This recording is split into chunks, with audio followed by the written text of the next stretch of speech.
Thank you. Can you hear me now? Am I plugged in? Okay. Mamma mia cucina, a flavor of good food and good family. Mamma mia cucina translated, my mother's kitchen. This was a typical dinner in our home, my childhood home.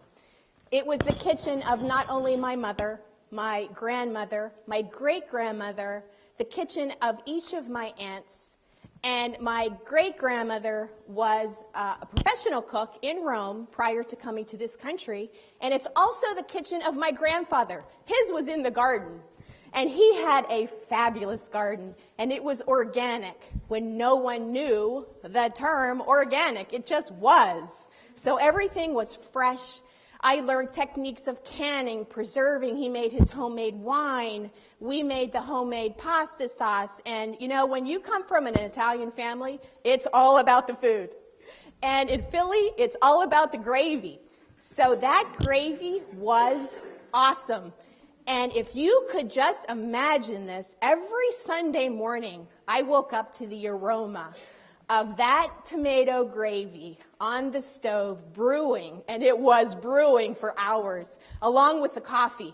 And there was the clamor of dishes and people talking and truly connected to one another as a family, as we shared our backyards. I have been so blessed with my grandparents growing up in my backyard. And as a little girl, I traveled from our back door to my grandmother's back door, and there was magic happening in those kitchens, truly magic. And this was where my culinary career began. They were my first culinary teachers.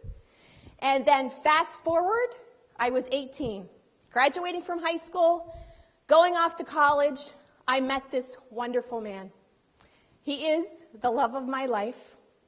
And at 20, a very young bride, we married. I was plucked out of Pittsburgh, planted here in Chester County, and we grew our own family, and we are blessed with 3 wonderful daughters. And I have a couple of adopted ones as well along the way, because your friends become your family. Your circle of friends become your family. And I grew up that way. When my great-grandmother kissed me and pinched my cheeks, she would say, "God bless you." And she meant it, she felt it, we knew it. So we love you, every one of you. And when you come to our house, like Caraba says, you're family. So with that, my husband embraced his career, and my business was truly a mommy business, and some of the best, most enjoyable, happiest days of my life with my little women. And at that time, I cooked and entertained, read every cookbook I could get my hands on. And then in 1997, I made a decision to return to school to finish a degree. So I did, and as a prerequisite to graduation, we needed to write a research paper. I chose my topic as how to write a cookbook. Spent the next 2+ years in market research, writing, raising my family. Graduation arrives.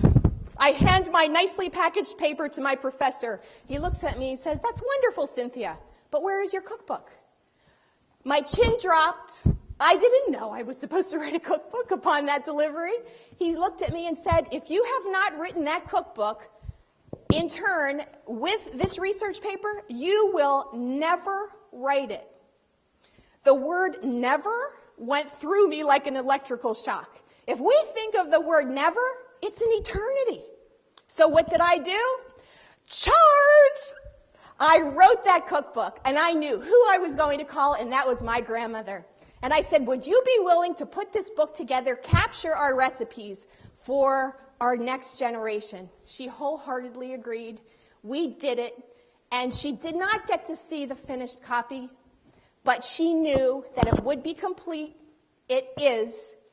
And I'm here to tell you, spend quality time with your friends, with your family. I celebrated the last chapter in her life, so you don't know what your life purpose is. But get out there, make a difference. Food is a vehicle to connect people. Get out in your communities, but it starts at your own table. Fathers, mothers, get to know your children. Children, get to know your parents and appreciate every moment in your life. Thank you.